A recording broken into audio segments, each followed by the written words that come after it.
Ok, alors je vais revenir avec toi sur cette première fonction qu'on peut régler sur notre appareil photo, c'est la sensibilité, ces ISO qu'on va pouvoir régler. En général, ils commencent à peu près à 100, peut-être des fois 50, suivant les appareils photo, et on va pouvoir les faire monter. Tu vois que mon image apparaît progressivement derrière moi, jusqu'à ici, je crois 32 000 sur cet appareil photo. Là aussi, c'est pas très important de savoir quel est le réglage maximum ou minimum. Enfin, il y a des choses, mais en gros, je peux faire varier ça pour pouvoir avoir une image qui soit bien exposée, donc comme j'avais envie qu'elle soit. Et donc ça, il va y avoir un bouton qui s'appelle ISO, un truc dans les réglages, il faut trouver la molette, l'endroit où vous pouvez changer ça sur votre appareil photo. Et donc cette sensibilité, comme je vous ai expliqué, c'est la sensibilité du capteur à la lumière qu'il va recevoir.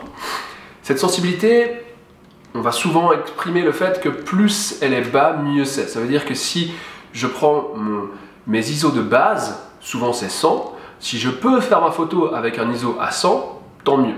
J'ai le plus de chances d'avoir la meilleure qualité d'image. Maintenant, quand on va devoir augmenter les images, si vous avez un appareil photo assez récent, la montée en ISO, comme on appelle ça, elle est pas trop grave. Ça veut dire que moi, je vais pouvoir me faire des photos, peut-être avec un appareil photo récent, jusqu'à 6400 ISO, 8000 ISO qui sont encore corrects. D'accord ?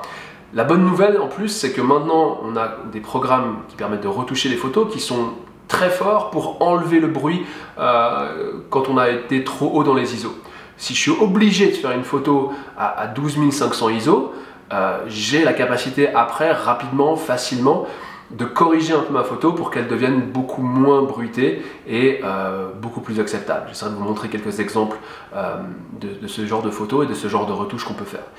Mais en gros, le conseil de base, c'est si on peut, on garde ces ISO le plus bas possible, pour autant que les deux autres paramètres soient dans les normes, soient acceptables. Je ne vais pas du coup faire une photo qui va rester ouverte une seconde si je veux faire une photo de quelqu'un, parce que je sais que je vais bouger, ma main va bouger, la personne va bouger, donc je ne peux pas me permettre ça. Donc quand j'ai fait les autres réglages, je vais faire monter mes ISO si la photo est trop sombre, jusqu'à obtenir le réglage dont j'ai besoin. D'accord ? Mais donc la règle de base, on essaie d'avoir des ISO le plus bas possible pour avoir une photo de la meilleure qualité possible.